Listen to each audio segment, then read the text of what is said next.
Hi, we're the Israel Conference, and we're bringing you another episode of Conversations, fascinating conversations with business founders, industry influencers, and category creators.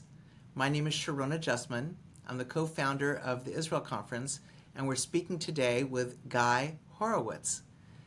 During this pressure-filled time in Israel, we're meeting with Israeli entrepreneurs who are engaged in very cool business pursuits, as well as those who are giving their time to support the State of Israel through extended military service or through noble nonprofit endeavors.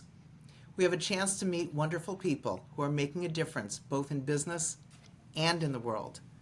So today, welcome Guy Horowitz, partner in Deutsche Telekom Capital Partners, DTCP, and I understand you're also quite a musician.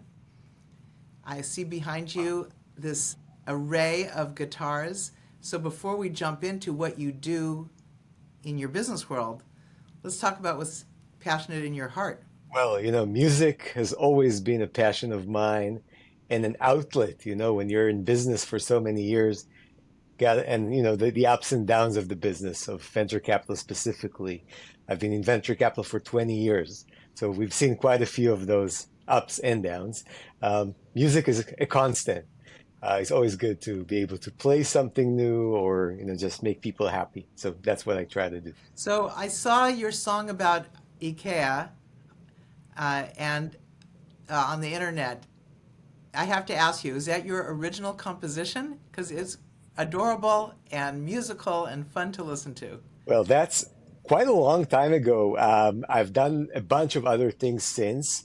To be fair, most of them are covers. That one included, it's someone else's music, very popular in Israel. It helps, when you've already heard the music, you can actually listen to the lyrics. So that's what I like, picking something that people have already heard before and just dressing it up with new lyrics, talking about the situation. At the time, it was COVID. We had our share of political ups and downs in Israel as well. So that was a topic of interest for people. And now, fortunately or unfortunately, we're all in this together. So trying to do some music around that as well. That's good. Maybe we'll hear some more music from you later on. But as you mentioned, you've been in business for 20 years, and you've done quite a few things with DTCP. You're also an entrepreneur yourself, and you're actually one of the most knowledgeable fellows I know. Can turn to you, and you seem to know a lot about a lot, which is a joy to have your acquaintanceship. And we've known each other since I started the Israel conference quite a few years ago. So it's nice. Now you started first though as an entrepreneur before you joined DTCP. What was your very first entrepreneurial endeavor, Guy? Well, the very first one was when I got this discharged from the military and I had no idea what I wanted to do. I started teaching for the Israeli SATs and GMAT as well. And I figured that computers were not being used for that. And the internet, which was nascent at the time, was potentially a game changer. So together with a couple of friends, we tried to create the first tutoring service that was internet based and computer adaptive back in 96 or 97. So that didn't succeed, but that was the first attempt. It was very interesting, and I definitely learned a lot. I actually learned more from all of my failures than I did from my successes. So it's a good one to start with. Well, you were an early riser in the ed tech scene, which is booming Exactly. right now. Now it is. I was too early, right? My own detriment. Yes. Well, most people are too early, but what does that really mean? That's another part of being in business is knowing how to bring a product to market, knowing how to get a customer, and very importantly, knowing how to get funding. So how did you enter into the venture capital world? So at some point, one of the companies I was working for was acquired. Was not my own startup, but was definitely a good one. And I was looking for the next thing, and I was chatting with my buddies, some of which were already in venture capital. And they said, one of them said, we actually have an opening in our fund if you want to join as an associate. And I wasn't really aware of the differences or what it meant. It was basically helping people who help the partners make money.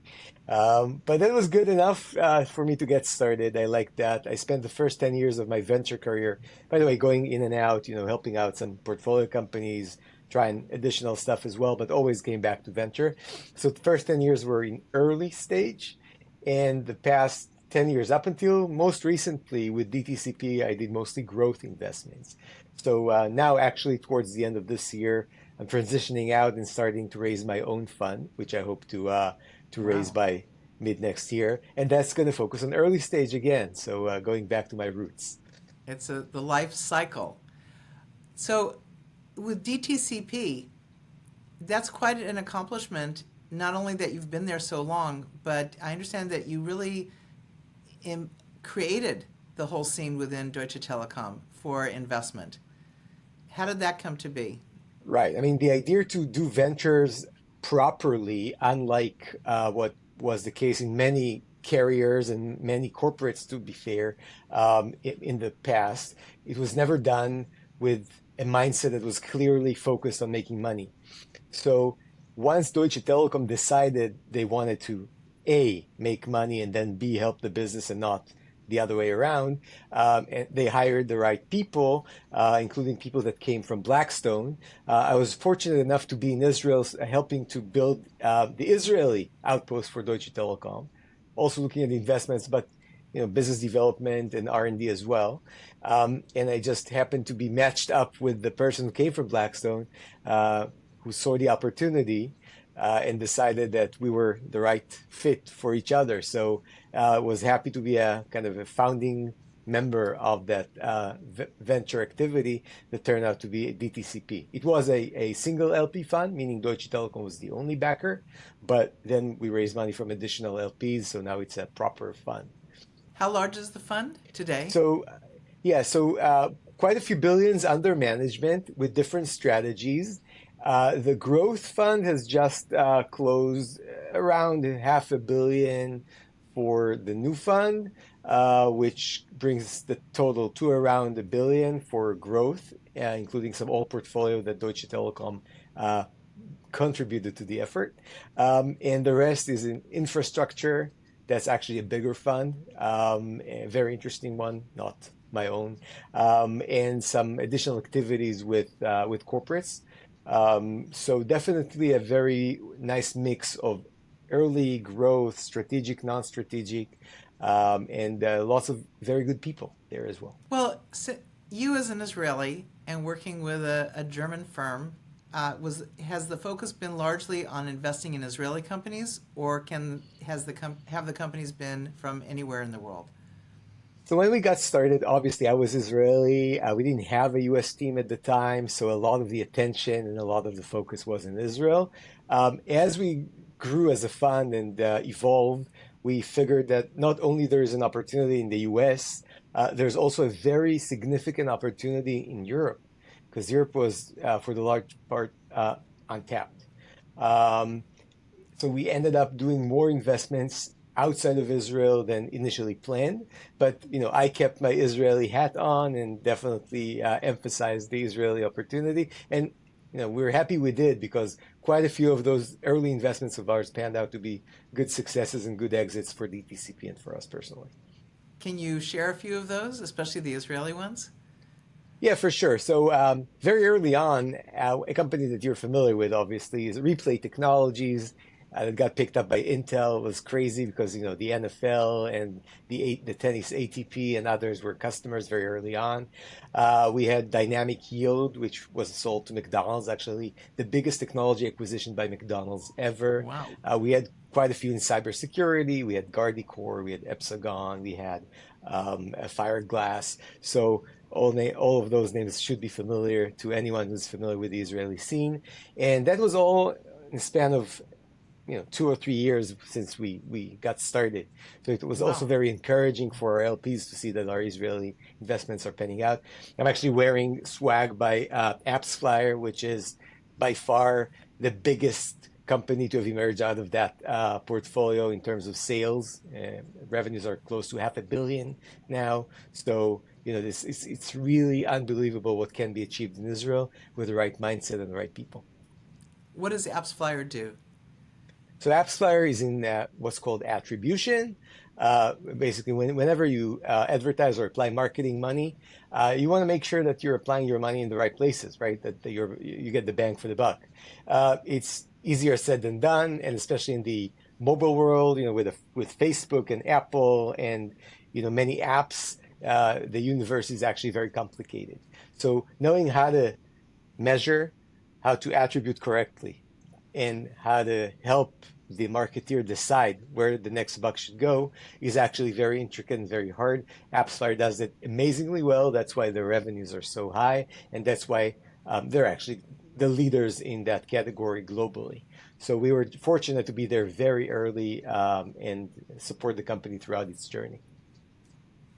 Good job. Good job. Now, you mentioned McDonald's before, and with dynamic yield. This is of fascinating interest, how a consumer product company, a food company, is looking at technology on the back end. Where was that? How did that become the game changer for McDonald's? So, I mean, going back a few years, McDonald's was trying to do what's now well known as digital transformation. I don't know that the word digital transformation was used at the time, but everyone is doing it, trying to look at the business with a fresh set of eyes, with all the technologies that are available, and seeing what you could digitize and how you could actually become more efficient. And their goal was to change the way their interaction with customers works, both in in the drive-through, for example. So they'd recognize that Sharona is now driving the car and has a couple of passengers in the back, which should be the kids, and kind of show you already what you're typically ordering or offer additional stuff, kind of make you happier, make your basket bigger, I guess, right? Or your purchase bigger. And the entire experience is faster as well. So you save money. And that's just one example. You can do that in the branch, you could do it on the app, and so on and so forth. So that digital transformation of the front end of the business required working with companies like Dynamic Yield. You could partner, you could pay, or you could decide that you want to buy it and bring that innovation in-house, and that's what McDonald's decided to do. And I think everyone was happy about that. I think it's an amazing area in consumer products how often these are large companies that historically have not put technology at the forefront of their expansion into the market. And they observe a company like McDonald's or others, and they realize that technology is actually the driver of revenue even more than the product itself. Marketing, technology, the right people, and the right locations. And then if they happen to have a good product, that's a nice thing as well. But I work heavily in the consumer product category, and I see so many companies struggling to get their arms around why technology should do more than ERP. Speaking of which, I think the entire stack is going to be replaced over the next few years, especially now with AI being prevalent. But even before, it was clear that the current stack through which businesses are being managed, especially in consumer, is just outdated. Yes. And that stack has got to be refreshed, and some Israeli companies, as well as many other companies in the world, are benefiting from that. Well, we hope to meet with some of those Israeli companies, and maybe you'll be helpful in bringing them into this environment. So Sure. to that end, what are you planning with this fund that you're contemplating? Right. So I was fortunate throughout my career to work with amazing founders.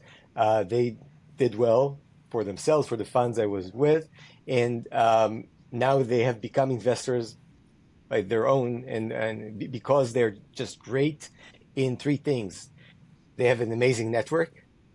They know which questions to ask, and they have the ability to identify those tells that make an entrepreneur, a founder, more likely to raise money from top tier funds, for example, right? Because they were Wow. there. So when they invest, it's not just because they want to give back to the community. Of course, everyone wants to help the next generation, but they're not just spraying their money. They're investing in people from their network, which are typically great networks, especially the Israeli kind of, intelligence or otherwise, military community, school, etc. People that they've worked with in the past and that they know for a fact that can build a company and raise money from top tier funds. I just want to co-invest with these guys. For the longest time, it was hard to do because, there was so much money and rounds were oversubscribed and the world was just crazy. Now that suddenly, people are a little bit more cautious, I got an opportunity to co-invest, to co-invest with those people. We've gone dark here, but that's actually pretty nice. So now I have an opportunity to work with those people and offer my advice or offer my ability to connect here in Silicon Valley and write my own check alongside theirs.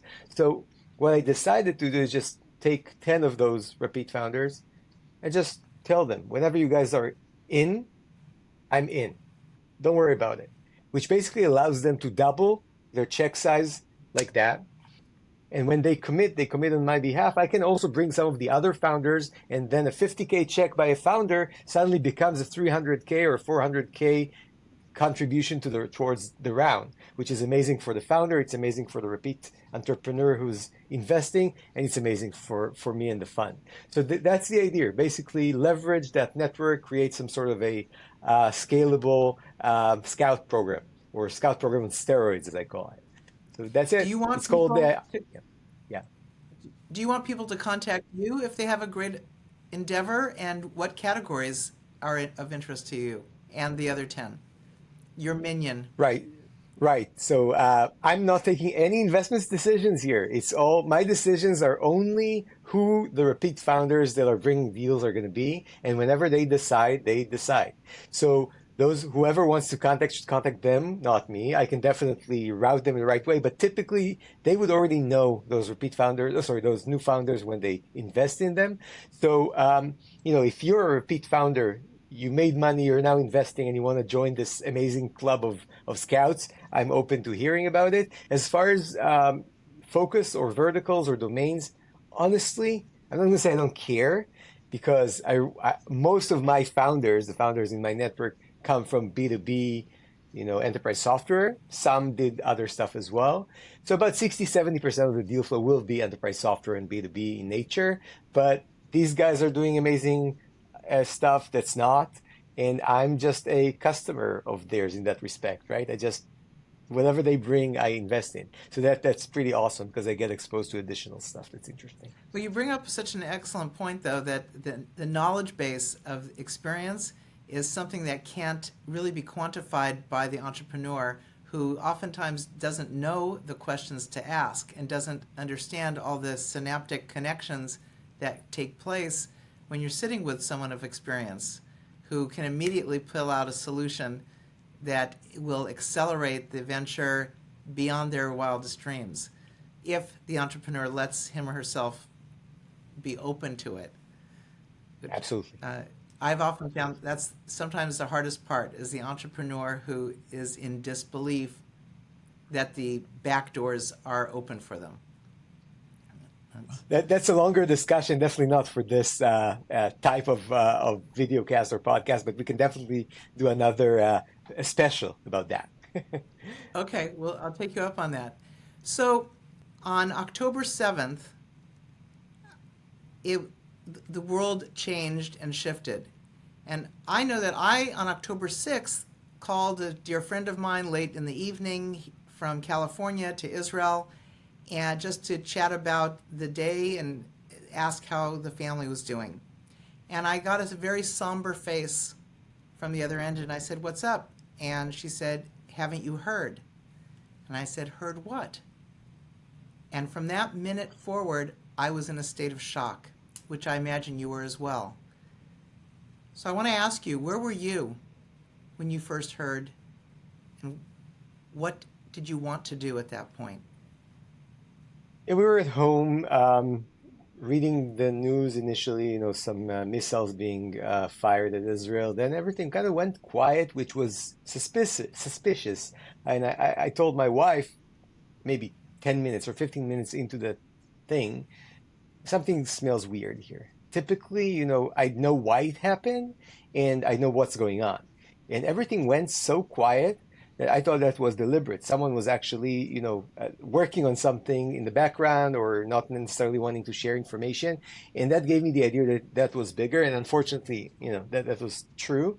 I was super worried initially, then it got even more worried.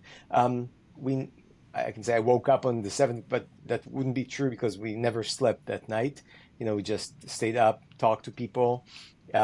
Things unfolded very quickly, unfortunately. And we've all been on reserve service basically since October 7th or the 8th. Everyone around me, those who actually were fortunate enough to be able to go to Israel and be part of that locally, were there, and are many of them are still there. Whoever stayed behind, like me and the family, we all felt like we were being drafted, or we're part of this bigger reserves force. But we didn't need a lot of training because we kind of we were already on watch because Israel has been undergoing this judicial reform. So everyone who was volunteering or helping with that effort, to save Israel's democracy, only had to shift their efforts from saving Israel's democracy to saving Israel. And we had the WhatsApp groups, and we had the ability to get people engaged and enrolled, and donations to be collected, and everything was already being done. It was just being done for one purpose, and we shifted and obviously increased the intensity of everything because we needed way more funds to get planes up in the air with equipment for soldiers. The hundreds of thousands that were being deployed without proper equipment. And the families that were, their houses were burned down or were dislocated and didn't have a home to go to, families that lost members or had members, kidnapped. All of that required way more funds and way more effort. So we just increase the intensity, but the infrastructure was already there. Are there some organizations that you are actively working with right now? Yeah, so I mean, obviously, many people are raising funds, and just as a donor, I think I donated to triple-digit number of causes throughout the past 2 months, and that's, I mean, everyone has done it, so I'm not unique in any way in that respect. Specifically, our own kind of homegrown organization called Unacceptable, which again was part of that fight for Israel's democracy for the past 3 years or more. Really mobilized and got a lot of additional support from Israelis and from Jews around the Bay Area and around the US and around the globe. So now the activities that Unacceptable takes part in and organizes and supports are countless. We're talking about, I mentioned those airplanes going up in the air and landing in Israel with soldiers and with equipment, talking about constant people flying in from Israel to raise money for their own causes, and we just help them. We match them up with people here that can host them and can organize events around that. Obviously, doing the rallies for the kidnapped and for the benefit of the families. A lot of other activities. We volunteer here. We have like night shifts. Whenever it's night in Israel and it's daytime here, we can help match people who search a ride for their unit or back home, and people who are offering a ride, and all of that is kind of, we now have an app for that, but before it was just Excel spreadsheets, and people needed to do that manually, and we were here when they were asleep or trying to get some sleep in Israel. Catching a ride, hitchhiking? Yeah, it's tramp. Yeah, I don't remember what the app is called or that web app, but it's, yeah, exactly the word. Tramping is rides. All right. I'm sure we'd love to get involved in helping to move that forward. It's another form of mobility born out of a tragedy. All of us know people who have fallen as a result of the attack on Israel. I understand you served for a while in the same area, in Nahal Oz. Yeah, so actually, So you probably I was living in Nahal Oz while I was serving in Lebanon because I came back from the US to Israel to get drafted without the family, what's called a lone soldier. And the kibbutz that basically welcomed us and gave us a home when we didn't have another home was Nachal Oz. So while I was serving up north, and if I ever got to get out of there, I would go to Nachal Oz.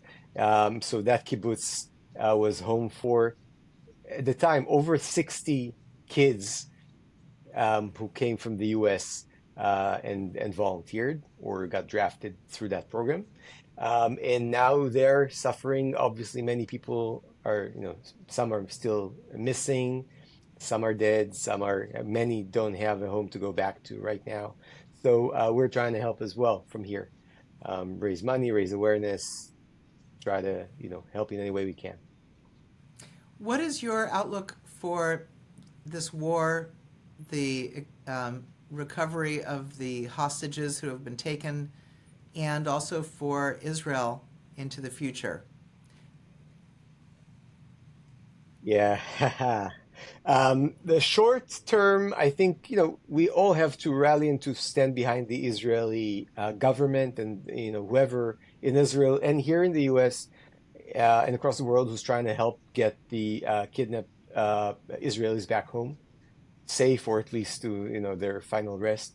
And I think everyone is focused on that. So I wouldn't imagine I can offer any advice or any prediction other than they will return. Um, as far as the rebuilding, I mean, Israel is known for, and it's part of the Israeli kind of force and power, being able to recover and become stronger and Yes. more reinforced and more agile and more rigid than it entered whichever crisis it was in the past. And I don't expect any other ending here or any other result here other than Israel becoming stronger and going bigger. Um, Specifically, I will mention something that might be, people might be wondering, how did the Israeli intelligence, the almighty famous 8281, all those units, how did Israel miss this? And, there's something about technology, and we all know it. I think we said it before. Technology is not enough. You need Right. to use technology properly. And I think learning how to make use of all this amazing brain power that Israel has and the technology that it has at its disposal and will have. Israel was not big on AI, for example, I mean, the military, and now it will be.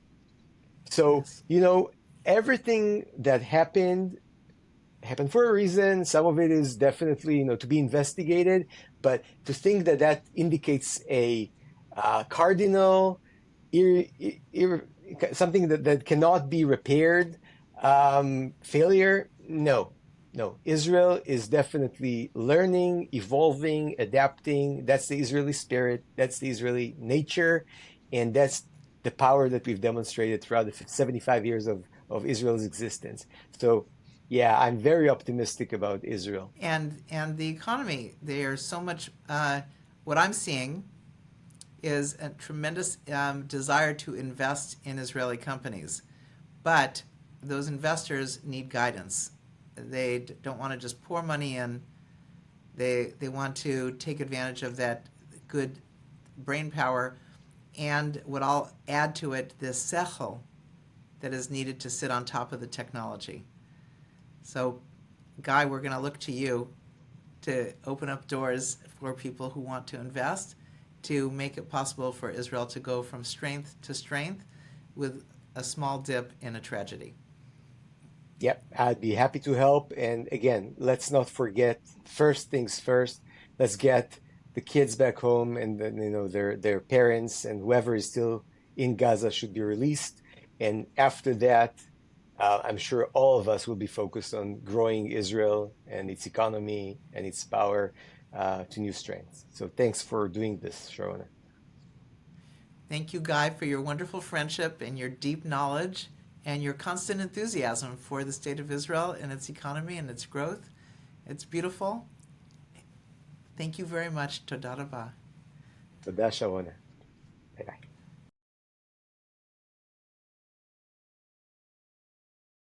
To see more conversations with extraordinary Israeli entrepreneurs, visit theisraelconference.org.